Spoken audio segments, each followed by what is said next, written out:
意外穿越合欢宗，多少男人的终极梦想，却连做炉鼎的资格都没有。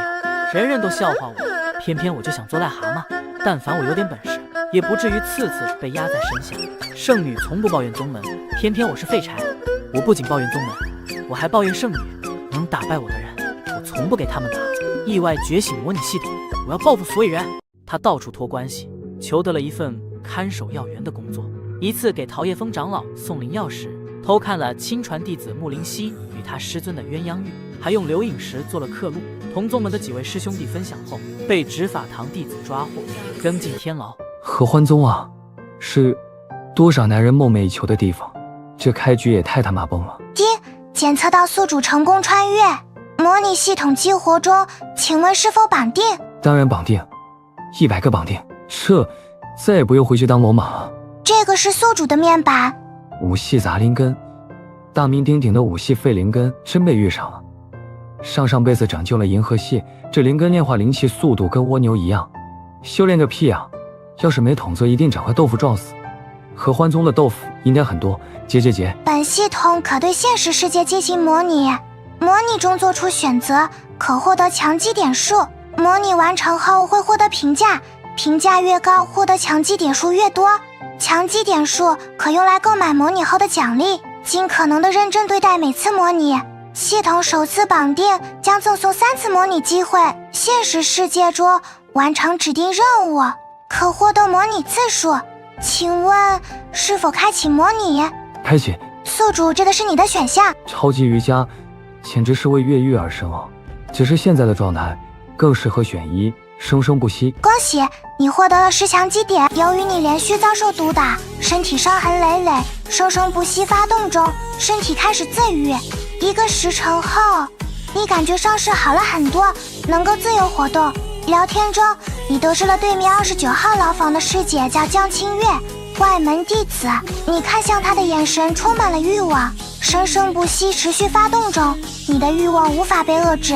江清月为了冲击筑基期，杀害100名持续性炉鼎吸收精血，却未能突破。50名外门弟子联合将他告到执法堂，后被扔进天牢。28号牢房王守约，亲传弟子，师尊外出镇守灵矿，与师娘双修，却让其怀孕，被执法堂长老发现，扔进天牢。全是人才啊！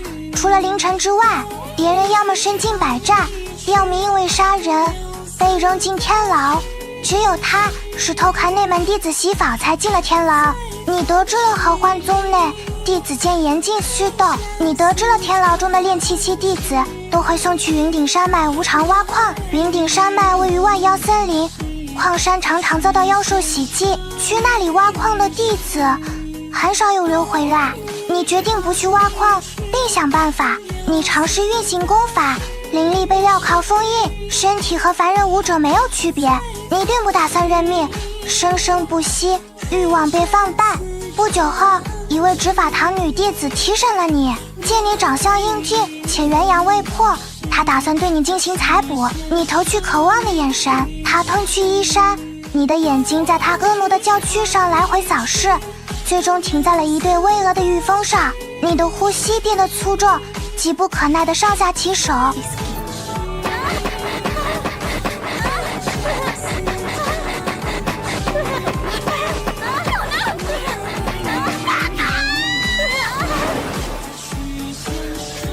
既然来到了玄幻世界，谁不想长生？谁不想改变命运？被采捕只会降低修炼速度，影响根基。意外穿越合欢宗，多少男人的终极梦想，却连做炉鼎的资格都没有。人人都笑话我，偏偏我就想做癞蛤蟆。但凡我有点本事，也不至于次次被压在身下。圣女从不抱怨宗门，偏偏我是废柴。我不仅抱怨宗门，我还抱怨圣女。能打败我的人，我从不给他们打。意外觉醒模拟系统，我要报复所有人。他询问你的灵根，你如实相告。他感觉遭受到了欺骗，觉得对你进行采捕纯粹是浪费时间。他很生气，赏了你一顿鞭子，最后给你留了一口气。你遍体鳞伤，被新来的狱卒拖回了牢房。你躺在床上，脑子里全是那位女弟子婀娜的娇躯，后悔告诉她你是五系废灵根。生生不息，内外伤慢慢愈合。吃完了晚上的米粥，你发现牢门竟然没锁。好机会！新来的狱卒大多实力不高，你打算越狱，只要逃出天牢，至少有1晚上的时间，足够离开合欢宗。请问是否进行越狱计划？是10强基点，或者锁20强基点？怎么选才好？如果去挖矿，还怎么修炼？还是无偿的，狗都不玩。凌晨决定赌一把，选择是你蹑手蹑脚地走出了牢房，你发现新来的狱卒正在闭目打坐，在你距离他还有5米时，他发现了你，在他催动法术的瞬间，你一个前冲，用手上的镣铐将他勒死，可以取下墙上的钥匙，解开镣铐，体内310缕灵力瞬间恢复。你带着钥匙向着一间间牢房走去，你拿着牢房钥匙径直走到了29号江清月的牢房。你打开了江清月的牢房，她容貌身材俱佳，你向江清月提出双修的建议，承诺会帮她解开镣铐，逃出天牢。她杏眸紧皱，沉思了片刻后望向你手中的钥匙，没有说话，最终她同意了。你用灵力遮掩了铁栏。不久后，29号牢房里传出了令人酥麻的你伸开双手，掌心里略带茧子。这一刻，你终于摆脱了顶级手艺人称号。生生不息发动中，你的欲火难以熄灭。1个时辰了，翻云覆雨中，江清月有点怕了。不是说第一次只有3秒的吗？牢房中的咒骂声不绝于耳。又是一炷香后，江清月脸颊潮红的瘫软在石床上，你为她解开了镣铐。堂裙上的一朵朵嫣红，你很是意外。他询问你为什么没有运转双修功法，你告诉他你不会。他紧握粉拳，望向你的眼神里好似有杀意弥漫。这时你听见有脚步声传来，便看见每天毒打你的那位牢头急匆匆直奔这座牢房。你催动火球术，却被他的飞剑刺穿了胸膛。你捂住伤口，搞不懂这货为什么来得这么快。你死了，本次模拟结束，模拟综合评定，差等，奖励点数3，累计获得强基点数17，以下奖励可用强基点进行购买。什么鬼？还在扣分的吗？凌晨最终购买了1和2项，一股奇异的能量再注入了凌晨体内，心念一动，手里便多了一串钥匙，生生不息，身体上的伤势开始自愈。凌晨躺到了石床上，对这次模拟开始复盘。合欢宗弟子连双修功法都没学会，原主在合欢宗白混了16年啊，还得是我，一天就破了童子身，才1个时辰，难道是因为杀了人被他知晓了？有了钥匙，这次一定想办法逃出去。开启模拟。我叫黄毛，今天我受邀成为无人的丈夫主角人选，我很开心。不用多久，我就会升职加薪，当上总经理，出任 CEO， 迎娶白富美，走上人生巅峰。想想还有点小激动。于是我前往了日本出演，万万没想到我确实成为了里面的角色。结果是出演无人的丈夫他们在那里做了2个多小时都没有结束，害得我那个地方都起来了。但是我不能动，我硬是等了4个小时，他们才完事。我发誓，我以后再也不参加这种节目了。每天早上第一件事情就是起床伸懒腰。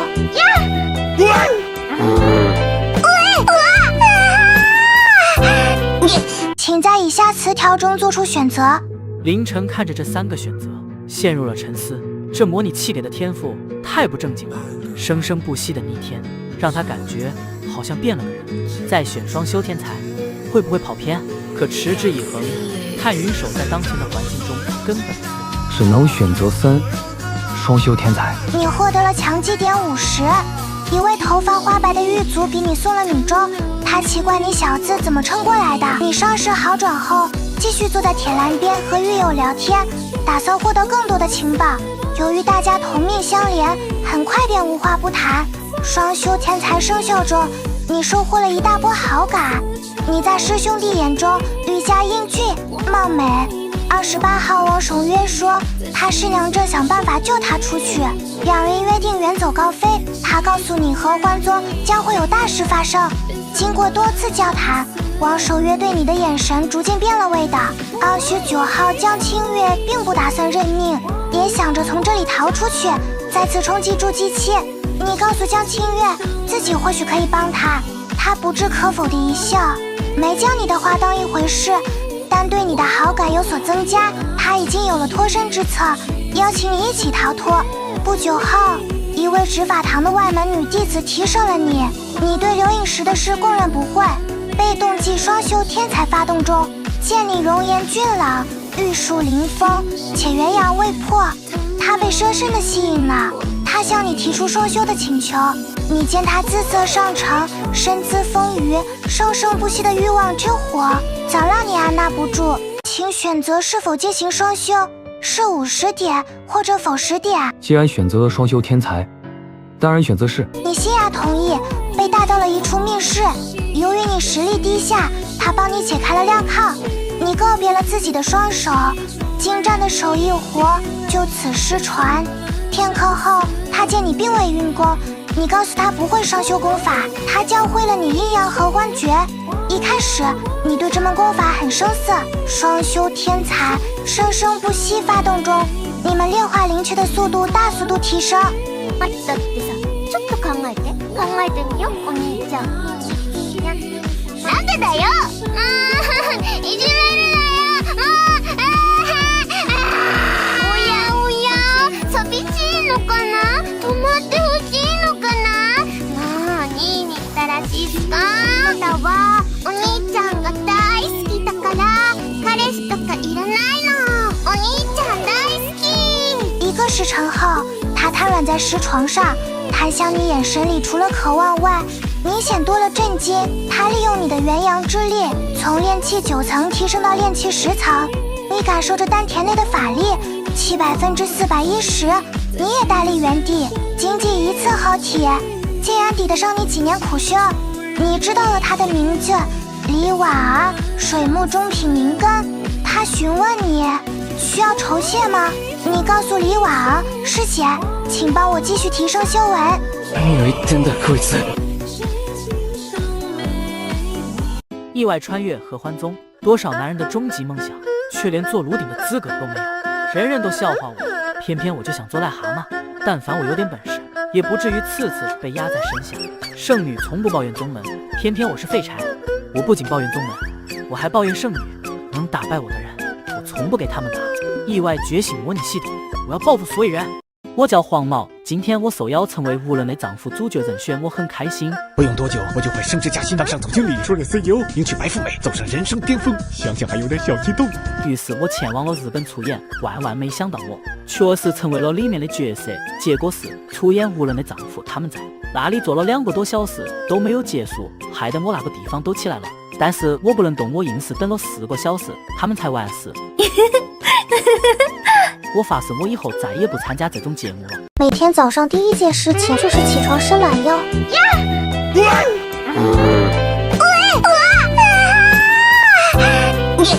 一次又一次，李婉儿对你的索取感到无可奈何，她脸颊泛起诱人的潮红，以炼气10层的修为勉力支撑。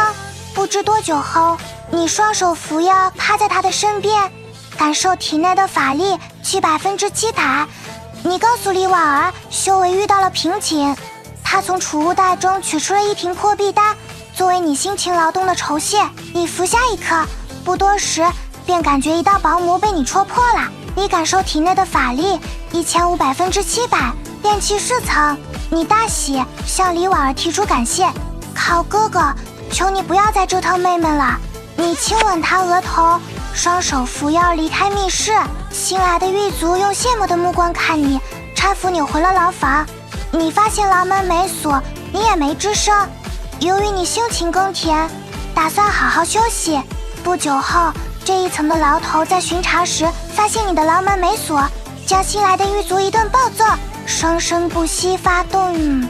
你的精力得到了恢复，你取出钥匙将镣铐打开，开始打坐修炼。一夜无事。第2天，你感受体内的灵气值1500%701，你绝望了。地形的挨揍并没有啦，显然有人替你摆平了此事。你和隔壁的几位狱友继续闲聊，技能双收天才发动中。你看向江清月的眼神更加火热，他只对你莞尔一笑，你期望和他发生点什么。这时32号牢房的女子终于和你说话了，她让你闭嘴，嘟囔个不停，很烦。你表示不服，一定要给她点颜色看看。尤尔再次提升了你，他将你带到密室中，并给你带了美味佳肴，还特意带了重氧补气的丹药，承诺在他筑基后想办法将你救出去。他想快速将修为提升到10穷圆满，渴望得到你的帮助。你也想快速提升修为，两人一拍即合。你开始了辛勤耕作，双修天才发动，你们炼化灵力的速度大幅度增加。许久后，你感受着体内的灵力1500%1201，居然又增加了4000里灵力。你仿佛看见了筑基、金丹、元婴、先帝修为在向你招手。意外穿越合欢宗，多少男人的终极梦想，却连做炉鼎的资格都没有。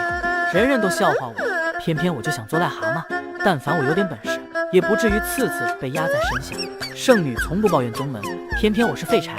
我不仅抱怨宗门，我还抱怨圣女。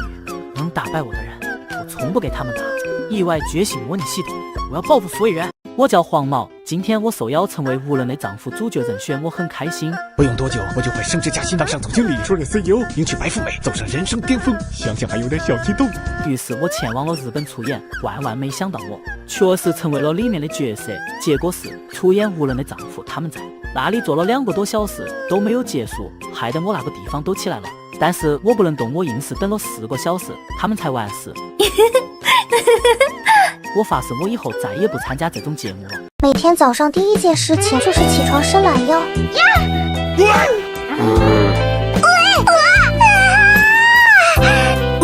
伊婉一瘸一拐地走出了密室，他颤抖着娇躯表示，明天还会来看你。到晚，在牢头巡查完后，你用钥匙打开了镣铐，袭击了新来的狱卒，让他安稳地睡个好觉。更多牢房的师兄弟请你打开他们牢房，请做出你的选择，是100点或者服务50点。在没有靠山的情况下，不知能否从合欢宗逃出去。100点虽然诱人，先苟住再说。选择了否？你对众多师兄弟的请求置之不理。你打开了32号牢房，准备给中午鳄鱼相像的你修一些颜色，还有倾国之容，身材纤细。高耸的玉峰显得格外突兀。他见你打开了牢门，还未戴镣铐，高冷的眼神里闪过一丝疑惑，震惊于你在牢房中能自由出入。你打算好好和他聊聊。你捏住了他的下巴，他打算反抗，却被你用灵力按住。你用灵力查他，发现他竟然元婴未破。你对此更加好奇，询问他的名字以及为何会进天牢。你的唾沫喷了他一脸，他的眼神里充满了嫌弃。在你极具穿透的目光中，他感受到了恐惧。你告诉他，不说的话，你一定会棍棒伺候。他的眼神在鄙视、惊恐中来回挣扎，生生不息发动中，你极力控制自己的欲望。他看见你鼓起的衣袍，有点怕了，求你不要碰他。你得知了他叫楚莫离，合欢13峰之一，灵剑峰亲传弟子，只是他的性子随了师父，杀了多名对他有所企图的男兄，这次杀了一位金丹真人的儿子。面对报复，他师父救下他，由于丹田受损，修为从筑基6层跌落至炼气9层。你救助他说话客气点，进了天牢，他就不是那个高高在上的亲传弟子了。你的双眼紧紧盯住他清澈的一对雪白，吓得他花容失色。你警告他，要是敢告发，你不介意用桥。合欢宗里这样的天牢有很多处，这里关押着200多炼气期弟子。你暗自记下了一些打算越狱的师兄，必须问他们是否制定了计划。你得知了，只要悄悄拿下牢头和一对巡逻的修士，至少有1夜的时间用来逃逸。想办法在任务大殿界外出任务，就能名正言顺地逃离宗门。接下来就会面对同门的追杀，一旦叛逃，你将永久记录在宗门的黑名单，你的亲娘会因此受到牵连。可你无亲无故，一点不带怕的。意外穿越合欢宗，多少男人的终极梦想，却连做炉鼎的资格都没有。人人都笑话我，偏偏我就想做癞蛤蟆。但凡我有点本事，也不至于次次被压在身下。圣女从不抱怨宗门，偏偏我是废柴。我不仅抱怨宗门，我还抱怨圣女。能打败我的人，我从不给他们打。意外觉醒模拟系统，我要报复所有人。我叫黄毛，今天我受邀成为无人的丈夫主角人选，我很开心。不用多久，我就会升职加薪，当上总经理，出任 CEO，迎娶白富美，走上人生巅峰。想想还有点小激动。于是我前往了日本出演，万万没想到我确实成为了里面的角色。结果是出演无人的丈夫，他们在那里坐了2个多小时都没有结束，害得我那个地方都起来了。但是我不能动，我硬是等了4个小时，他们才完事。我发誓，我以后再也不参加这种节目了。每天早上第一件事情就是起床伸懒腰。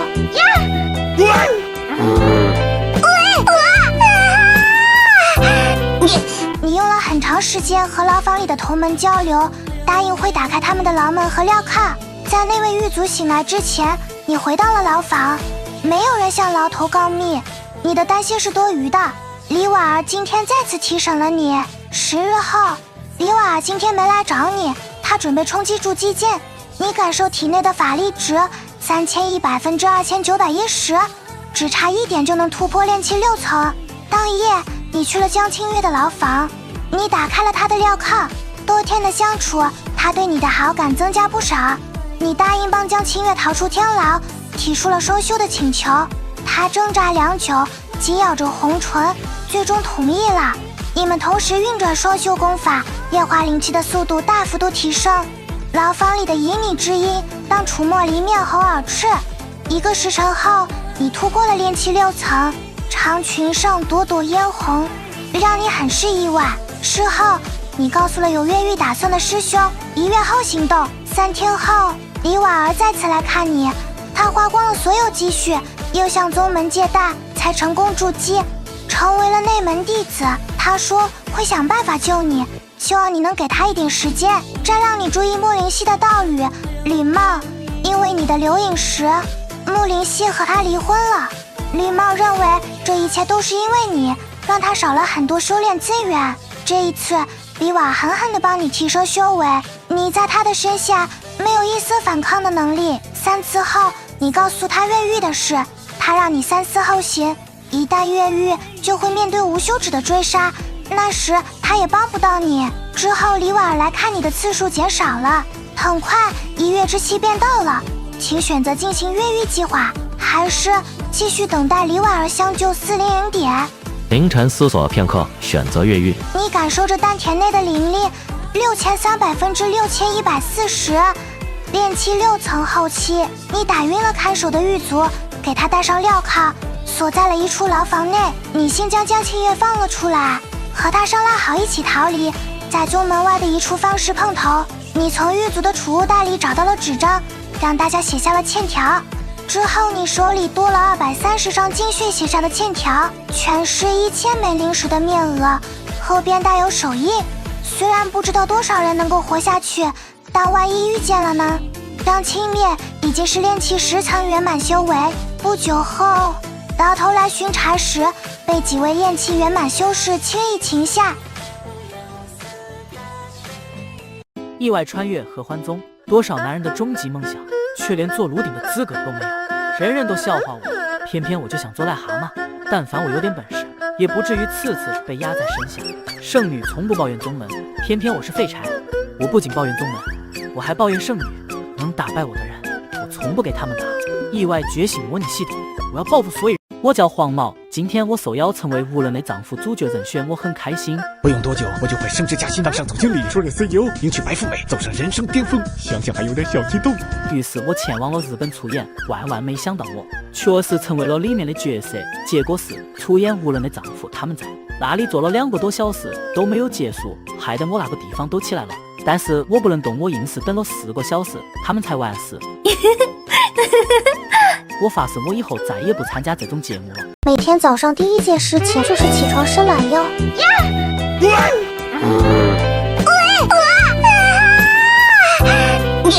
你将他带到了一处牢房，废掉了他的丹田。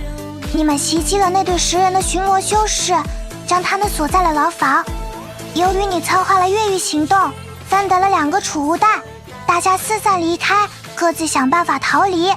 王守约再次向你提出了邀请，你拒绝了，不想打扰王守约和他师娘的2人生活，找到了当初高密的弟子。他在你炼琴6层的修为面前不堪一击，用他的令牌接了一份猎杀风狼的任务。看守大门的修士并未做过多的检查，你成功逃了出去。深夜时分，你和江清月在方氏成功碰头，他技术非洲，你们选了东北方向继续跑路。非洲在云层中穿梭，你清点着2个储物袋，发现1000灵石和一本基础炼丹入门详解，里边记载了19种1阶丹药的端方以及炼制手法。正打算询问江清月时，一柄手刀将你穿袖而过，你感受到生命力和修为正在被抽离。你惊恐地抬起头，只见江清月带起一股邪魅的笑。虽然你碰过我的身子，可惜你现在对我没用了。江清月亲吻了你带血的嘴角，你太弱了，姐姐会承载你的意志登营大道。你死了，本次模拟结束。本次模拟评价不堪入眼，除了双修什么也不会，奖励50枪击点。还未等系统做出结算，凌晨猛地从石床上坐起，紧紧盯着对面牢房的江清月。大意了，江清月明显修炼了一种魔道的功法，吸收修士的精血和灵力，让自己变得强大。这种血修可以快速变强，却是最不招人待见的存在。好歹做了1个月的双修道侣，下杀手是丝毫不犹豫的。是谁说的日久生情？双修时叫人家好哥哥，逃出去就变成了食粮。累积获得强击点351，可从以下奖励中进行购买。1. 双修天才亲，你对女性修士的吸引力得到提升，对男性修士的吸引力大幅度提升。在双修时，双方炼化灵气的速度大幅度提升100点。2. 九行断体诀50点。3. 敛息诀50点。4. 炼气6层修为100点。5. 阴阳合欢功及其修炼经验5%124 50点。6. 模拟中的双修经验，变化灵气的速度得到提高50点。凌晨思索了片刻，第6项可以加快修炼速度，但比起遮掩自身气息来说，还是差了点。最终，凌晨购买了1到5项，花光了所有强击点数，早日从合欢宗逃出去，以免夜长梦多。是没错的，怪就怪修为太弱，最后一次模拟的机会，一定不能半途就尬。每天早上第1件事情就是起床伸懒腰。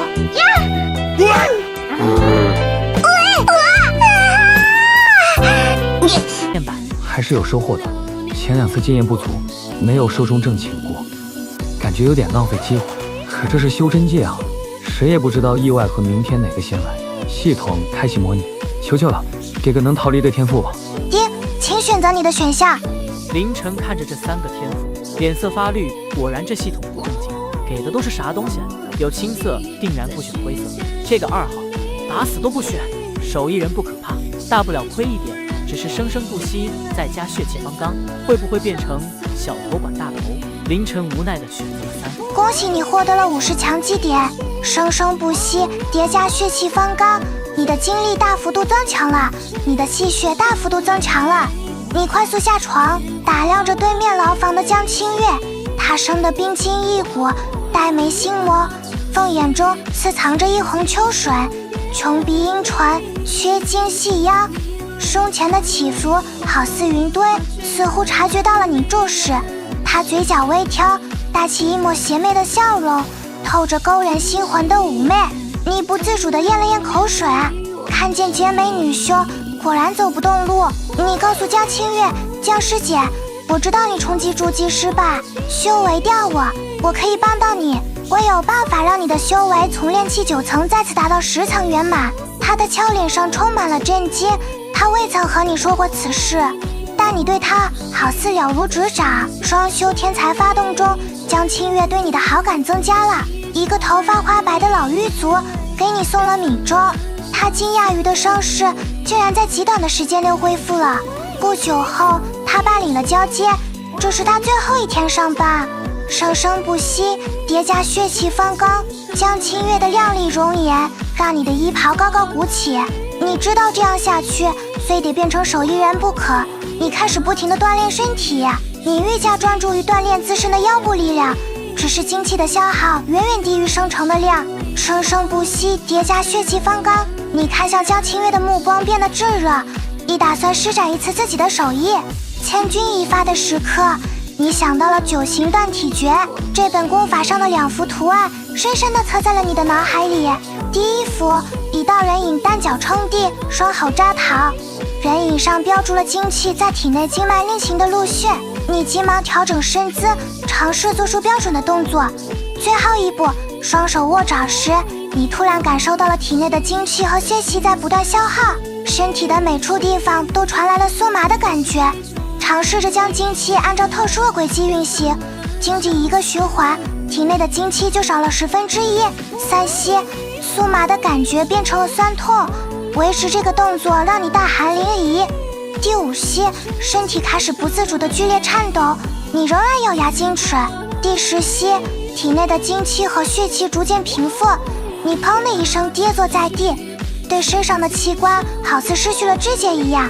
衣袍不再高高鼓起，江清月嘴角微挑，勾起一抹意味深长的轻笑。你回了他一个灿烂的笑容。不多时，一位执法堂女弟子提审了你，人证物证俱全，你对克鲁木林溪和他师尊鸳鸯浴之事供认不讳。意外穿越合欢宗，多少男人的终极梦想，却连做炉鼎的资格都没有。人人都笑话我，偏偏我就想做癞蛤蟆。但凡我有点本事，也不至于次次被压在身下。圣女从不抱怨宗门，偏偏我是废柴。我不仅抱怨宗门，我还抱怨圣女，能打败我的人，我从不给他们打。意外觉醒模拟系统，我要报复所有人。我叫黄毛，今天我受邀成为无人的丈夫主角人选，我很开心。不用多久，我就会升职加薪，当上总经理，说任 CEO， 迎娶白富美，走上人生巅峰。想想还有点小激动。于是我前往了日本出演，万万没想到我确实成为了里面的角色。结果是出演无人的丈夫，他们在那里做了2个多小时都没有结束，害得我那个地方都起来了。但是我不能动，我硬是等了4个小时，他们才完事。我发誓，我以后再也不参加这种节目了。每天早上第一件事情就是起床伸懒腰。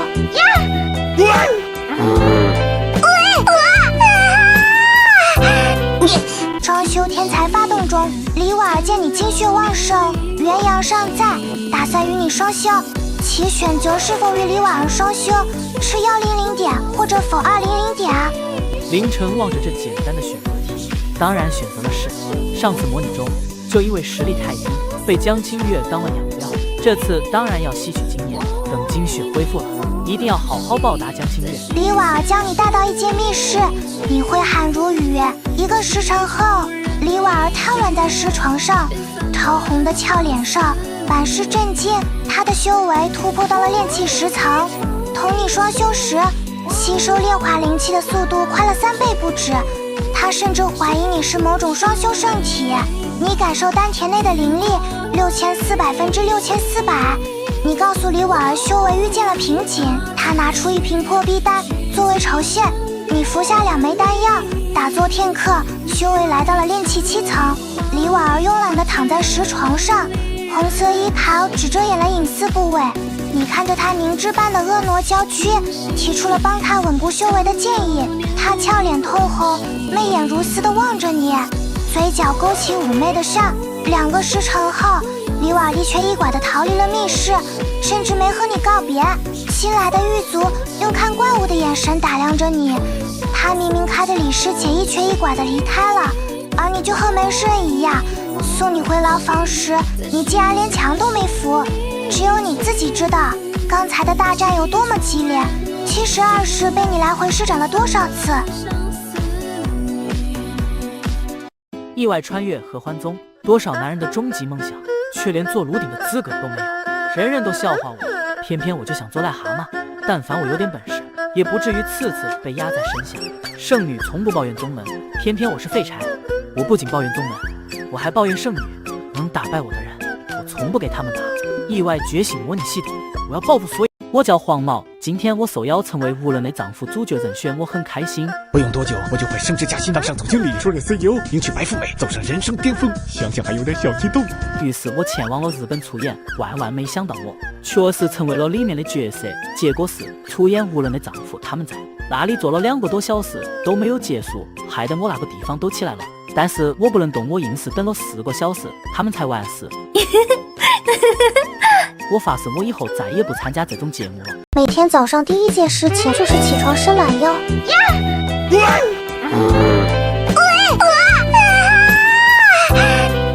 新来的狱卒在冷哼声中将你的牢门结结实实地锁死了。你在石床上感受丹田内的灵力，比炼气8层还遥遥无期啊！丹田内的灵力每升级1层可存储100缕法力，到炼气10层圆满需要炼化51201缕灵力。就算不停的双修，短时间内也很难达到炼气10层。这还未曾打磨过根基，丹田内的每缕灵力犹如水蒸气般松散。若想成功筑基，最好将灵力凝练成浓厚的雾状，是能滴出水的那种。光是炼化灵气都是一大问题，更别说凝练了。有时候努力在天赋面前真的一文不值，最紧要的就是时间，只有3个月，而未知的东西总是带给人恐惧。为什么去云顶山脉挖矿的师兄弟都未曾回来？这让你更加坚定了逃离的想法。想要存活下去，除了修为还是修为。往往这种功法的修炼速度比正常炼化灵气快出很多。当牢头巡查完后，你打晕了新来的狱卒，和牢房中的狱友开始了交谈。众多师兄弟向他们奉出，请做出你的选择，是100点或者锁50点。凌晨再次陷入了思索，为什么每次到这个节点的时候都会出现这个选择？现在炼气7层，只会火球术。凌晨面对高度不确定性，选择了否？你并没有将他们放出，而是和每个人开始交谈。双修天才发动中，路人甲、靓女一等对你的青睐值提高了。楚墨离并未理你，也未曾恶语相向。你总觉得这个女子有股神秘感，很奇特。告诉她可以等她恢复修为，还可以帮助她逃出去。她对你的话并没有怀疑。能拿到牢房钥匙的人，最少是买通了牢头，或者是他的上级。江清月黛眉微皱，沉思道：我需要付出什么？你用手刀从他身侧刺过。我需要你教会我吸收灵力精血的功法。他眼神逐渐变得冰冷，明显带着一丝杀意。你嘴角微微勾起，手指浮现一颗拳头大小的火球。镣铐锁住了你全部修为，不录取你性命，只需弹指一挥。现在我们都想逃出去，我可以帮你，也可以毁灭你。最好收起你的杀意，好好想想。说完，你回到了自己的牢房。江清月看着你的背影，陷入了沉思。第2天，给你带了灵气充足的壮阳食物，这顿佳肴你吃了3个时辰。意外穿越合欢宗，多少男人的终极梦想，却连做炉鼎的资格都没有。人人都笑话我，偏偏我就想做癞蛤蟆。但凡我有点本事，也不至于次次被压在身下。圣女从不抱怨宗门，偏偏我是废柴。我不仅抱怨宗门，我还抱怨圣女。能打败我的人，我从不给他们打。意外觉醒模拟系统，我要报复所有人。我叫黄毛，今天我受邀成为无人的丈夫主角人选，我很开心。不用多久，我就会升职加薪，当上总经理，出任 CEO，迎娶白富美，走上人生巅峰。想想还有点小激动。于是我前往了日本出演，万万没想到我确实成为了里面的角色。结果是出演无人的丈夫，他们在那里坐了2个多小时都没有结束，害得我那个地方都起来了。但是我不能动，我硬是等了4个小时，他们才完事。我发誓，我以后再也不参加这种节目了。每天早上第一件事情就是起床伸懒腰。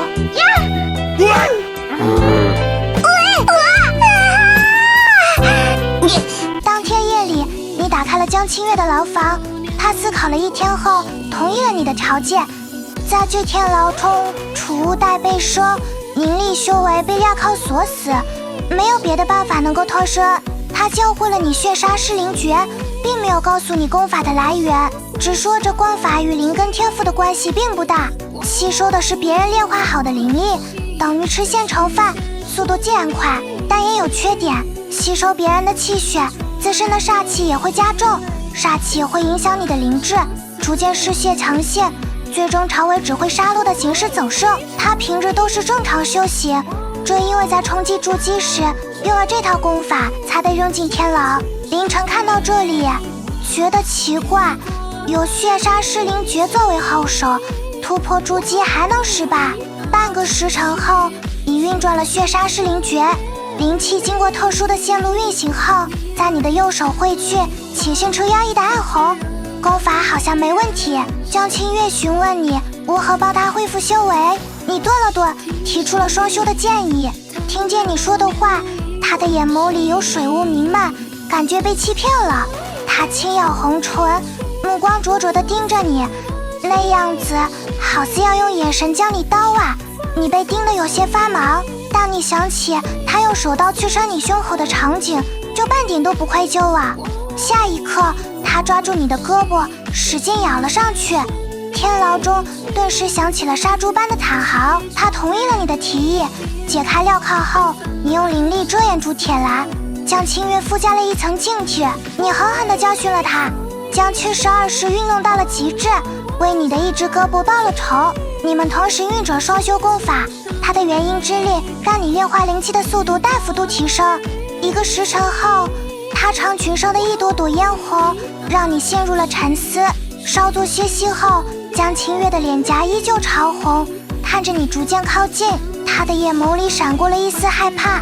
你并未放过他，你为另一只胳膊报了仇。当你离开时，江清月绵软无力地躺在石床上，娇躯时不时地轻颤一下。他看向你，眼神好似有了不同。你为了提升修为，真的太努力了，近乎疯狂的努力。第2天，你依旧一柱擎天。在你练习9行断体诀时，你杂线验体突过到了淬体遗城。李婉儿每天都会来看你，你的精气和血气出现了亏虚，好在他带给你了很多滋补的丹药。10天后，李婉儿靠在你的怀中。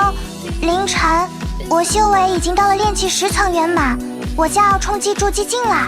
等我筑基成功，我会想办法救你出去。等我。你再次感谢了李婉儿，最后你扶墙离开了密室。日夜苍老，让你终是感到了疲惫。之后3天，李婉儿并没有出现，你再次变得生龙活虎，有更多的时间修炼断体术。1个月后，你感受到丹田内的法力25600分之13000，终于突破到了炼气8层。这得益于江清月的元婴之力，才能快速提升。在这个没有丹药的牢房里，想在2个月突破到炼气10层，基本没希望。是夜，你潜入了楚墨离的牢房，意外穿越合欢宗，多少男人的终极梦想，却连做炉鼎的资格都没有。人人都笑话我，偏偏我就想做癞蛤蟆。但凡我有点本事，也不至于次次被压在身下。圣女从不抱怨宗门，偏偏我是废柴。我不仅抱怨宗门，我还抱怨圣女。能打败我的人，我从不给他们打。意外觉醒模拟系统，我要报复所有人。我叫黄毛，今天我受邀成为无人的丈夫主角人选，我很开心。不用多久，我就会升职加薪，当上总经理，出任 CEO， 迎娶白富美，走上人生巅峰。想想还有点小激动。于是我前往了日本出演，万万没想到我确实成为了里面的角色。结果是出演无人的丈夫，他们在那里坐了2个多小时都没有结束，害得我那个地方都起来了。但是我不能动，我硬是等了4个小时，他们才完事。我发誓，我以后再也不参加这种节目了。